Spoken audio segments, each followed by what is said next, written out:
এবার লেবানন সীমান্তে হিজবুল্লাহর হামলায় ইসরায়েলি সেনা নিহত। আরো বিস্তারিত জানিয়ে দিব। এদিকে ইসরায়েলের বন্দর নগরী হাইফায় হিজবুল্লাহর রকেট হামলা। এবার কিয়েভ ও ওডেসায় রাশিয়ার ভয়াবহ ড্রোন হামলা, যা বলল ইউক্রেন। এদিকে লেবাননে একদিনে হিজবুল্লাহর ১৫০টি লক্ষ্যবস্তুতে হামলার দাবি ইসরায়েলের। আরো জানিয়ে দিব। এবার ক্রিমিয়ায় রাশিয়ার তেল ডিপোতে ইউক্রেনের হামলা। এদিকে গত এক বছরে ইসরায়েলকে রেকর্ড সামরিক সহায়তা দিয়েছে যুক্তরাষ্ট্র। এবার গণহত্যার জন্য ইসরায়েলকে মূল্য দিতে হবে, হুঁশিয়ারি এরদোগানের। এবং সর্বশেষে জানিয়ে দিব।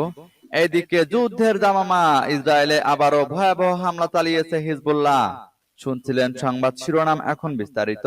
তবে তার আগে অনুরোধ থাকবে, এই ভিডিওতে একটি লাইক দিন এবং কমেন্টস করে জানিয়ে দিন আপনি কোন জেলা থেকে বা কোথায় থেকে আমাদের সাথে যুক্ত রয়েছেন। এবং সংবাদের সর্বশেষ গুরুত্বপূর্ণ আপডেট পেতে চ্যানেলটি সাবস্ক্রাইব করে আমাদের সঙ্গেই থাকুন। এবার লেবানন সীমান্তে হিজবুল্লাহর হামলায় ইসরায়েলি সেনা নিহত। লেবানন সীমান্তে হিজবুল্লাহর সঙ্গে যুদ্ধে আরো একজন ইসরায়েলি সেনা নিহত হয়েছেন।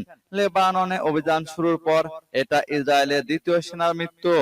সোমবার এই ঘোষণা দিয়েছে ইসরায়েলি সামরিক বাহিনী, খবর আল জাজিরার। ওই সেনার মৃত্যুর বিষয়টি ঘোষণা করে সামরিক বাহিনী জানিয়েছে, নিহত সেনার পরিবারকে জানানো হয়েছে। এর আগে ইসরায়েলি সামরিক বাহিনী বলেছিল 25 বছর বয়সী একজন রিজার্ভ সেনা সীমান্তের যুদ্ধে নিহত হয়েছে, আর অন্য দুজন গুরুতর আহত হয়েছে। গাজা যুদ্ধের শুরু থেকে ইসরায়েল হিজবুল্লাহ সংঘাত চলছিল। তবে গত 23শে সেপ্টেম্বর লেবাননে বড় আকারে বিমান হামলা শুরু করে ইসরায়েল। এতে হিজবুল্লাহর প্রধান হাসান নাসরুল্লাহ সহ বেশ কয়েকজন শীর্ষ কমান্ডার নিহত হন। এরপর গত মঙ্গলবার স্থল অভিযান শুরুর ঘোষণা দেয় ইসরায়েলি বাহিনী। সোমবার ইসরায়েলের তৃতীয় বৃহত্তম শহর হাইফায় ফের রকেট হামলা চালিয়েছে লেবাননের সশস্ত্র গোষ্ঠী হিজবুল্লাহ। হামলায় অন্তত 10 জন আহত হয়েছেন। এদিকে ইসরায়েলের বন্দর নগরী হাইফায় হিজবুল্লাহর রকেট হামলা। প্রথমবারের মতো ইসরায়েলের গুরুত্বপূর্ণ বন্দর নগরী হাইফায় রকেট হামলা চালিয়েছে হিজবুল্লাহ। এতে আহত হয়েছে অন্তত 10 জন ইসরায়েলি। রোববার দেশটির উত্তর অঞ্চল লক্ষ্য করে ফাদি-1 মিসাইল ছোড়ে হিজবুল্লাহ। বন্দরের সামরিক ঘাঁটি লক্ষ্য করে হামলা করা হয়েছে বলে জানায় গোষ্ঠীটি। হিজবুল্লাহর হামলায় বড় ধরনের ক্ষতি হয়নি বলে দাবি তেল আবিবের। কিছু রকেট অকার্যকর করা হয়েছে বলেও জানিয়েছে ইসরায়েলি সেনাবাহিনী। উত্তর অঞ্চলীয় গ্যালিলি, তিবেরিয়ান সহ বিভিন্ন এলাকায় জারি করা হয়েছে সতর্কতা। লেবানন ইসরায়েল সংঘাতের তীব্রতা বৃদ্ধির পর এই প্রথম ইসরায়েলের শিল্প এলাকায় হামলা করল হিজবুল্লাহ। এবার কিয়েভ ওডেসায় রাশিয়ার ড্রোন হামলা, যা বলল ইউক্রেন। রাশিয়ার সেনাবাহিনী রাতে ইউক্রেনে ড্রোন হামলা চালিয়েছে, যার লক্ষ্য ছিল রাজধানী কিয়েভ এবং কৃষ্ণ সাগর উপকূলীয় বন্দর নগরী ওডেসার অবকাঠামো। রোববার এক বিবৃতিতে এ অভিযোগ করেছে ইউক্রেনীয় কর্মকর্তারা। ইউক্রেনের রাষ্ট্রীয় জরুরি পরিষেবা জানিয়েছে, ওডেসায় একাধিক ধাপে চালানো ড্রোন হামলায় এক ব্যক্তি আহত হয়েছেন এবং বেশ কয়েকটি গুদাম এবং মালবাহী ট্রাক ক্ষতিগ্রস্ত হয়েছে। এই আক্রমণের কারণে কয়েক ঘন্টা ধরে পুরো দেশ জুড়ে বিমান হামলার সতর্কতা জারি ছিল। ইউক্রেনের সামরিক বাহিনী জানিয়েছে, তাদের বিভিন্ন অঞ্চলে হামলা চালানো রাশিয়ার 87টি ড্রোনের মধ্যে কমপক্ষে 56টি গুলি করে ভূপাতিত করা হয়েছে। এছাড়া আরো 25টি ড্রোন ইলেকট্রনিক জ্যামিং এর কারণে হারিয়ে গেছে। তবে এ বিষয়ে বিস্তারিত কিছুই জানানো হয়নি। অন্যদিকে রাজধানী কিয়েভ শহরের সামরিক প্রশাসক সেরহি পপকো জানিয়েছেন, রাজধানীর শহর লক্ষ্য করে পাঠানো সমস্ত ড্রোন ভূপাতিত করা হয়েছে। এতে কোনো আহতের খবর পাওয়া যায়নি। এদিকে শনিবার রাতে কিয়েভ ও আশেপাশের অঞ্চলের জন্য বিমান হামলার সতর্কতা 3বার ঘোষণা করা হয়। যে সতর্কতা সব মিলিয়ে মোট 5 ঘন্টারও বেশি সময় ধরে চলেছে। তবে রয়টার্স স্বাধীনভাবে এই তথ্যগুলো যাচাই করতে পারেনি। এদিকে লেবাননে একদিনে হিজবুল্লাহর 150টি লক্ষ্যবস্তুতে হামলার দাবি ইসরায়েলের। লেবাননে গত 24 ঘন্টায় হিজবুল্লাহর 150টি লক্ষ্যবস্তুতে আঘাত করেছে বলে দাবি করেছে ইসরায়েলি সেনাবাহিনী, খবর CNN এর।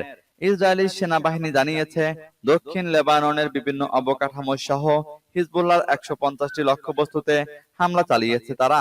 এই হামলার পর ইসরায়েলকে লক্ষ্য করে হিজবুল্লাহ প্রায় 25টি রকেট ও একাধিক ড্রোন নিক্ষেপ করেছে, যার বেশিরভাগই উত্তর ইসরায়েলের পাহাড়ি এলাকা পশ্চিম গ্যালিলে ভূপাতিত করা হয়েছে।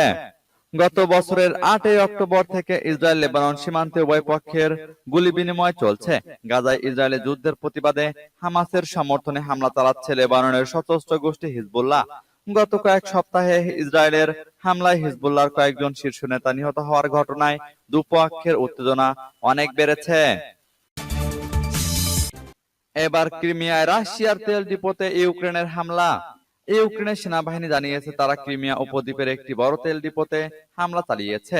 রাশিয়া ওই জ্বালানি সরবরাহ ব্যবহার নিয়ন্ত্রণ করে। কিয়েভের কর্মকর্তা বলেছেন, তাদের ক্ষেপণাস্ত্র বাহিনী ফিউদোসিয়া টার্মিনালে হামলা চালায়। তবে রাশিয়া এখনো হামলার বিষয়টি নিশ্চিত করেনি। তবে ওই এলাকায় আগুন জ্বলতে দেখা গেছে, কিন্তু কোনো হতাহতের খবর পাওয়া যায়নি। ওই এলাকার পৌর কর্তৃপক্ষ জরুরি অবস্থা ঘোষণা করেছে। 3 শতাধিক লোককে নিরাপদ আশ্রয়ে সরিয়ে নেওয়া হয়।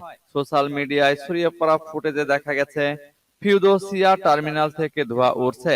স্থানীয় কর্তৃপক্ষ জানিয়েছে, তারা আগুন নেভানোর চেষ্টা করছে। এদিকে মস্কোর প্রতিরক্ষা মন্ত্রণালয় জানিয়েছে, ইউক্রেন থেকে ছোড়া 21টি ড্রোনের মধ্যে তারা 12টিকে ভূপাতিত করেছে। এদিকে গত 1 বছরে ইসরায়েলকে রেকর্ড সামরিক সহায়তা দিয়েছে যুক্তরাষ্ট্র।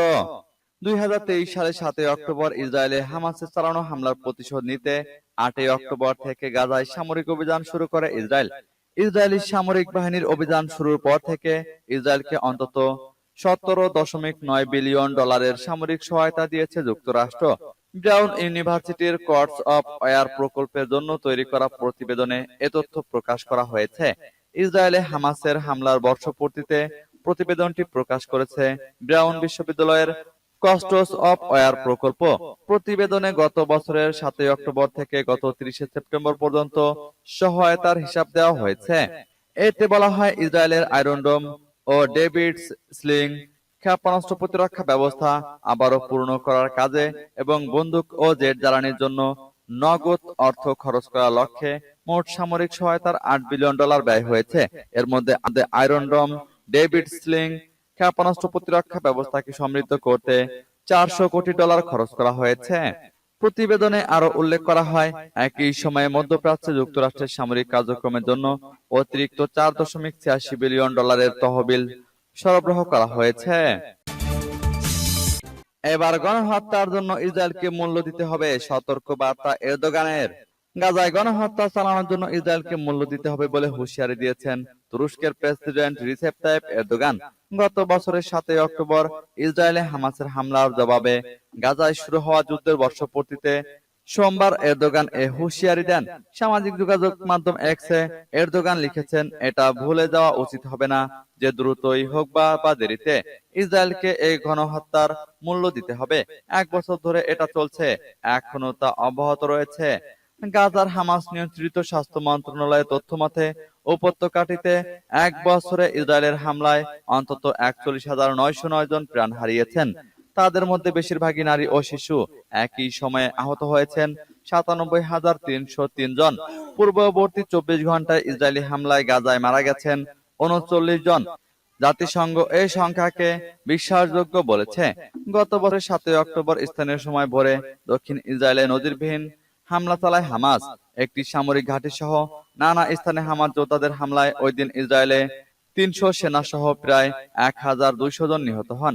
একই সঙ্গে 251 জনকে বন্দী করে গাজায় নিয়ে আসা হয়। এরপর গাজায় নির্বিচার হামলা শুরু করে ইসরায়েল। এদিকে যুদ্ধের দামামা আবারও ইসরায়েলে হিজবুল্লাহর ভয়াবহ রকেট হামলা।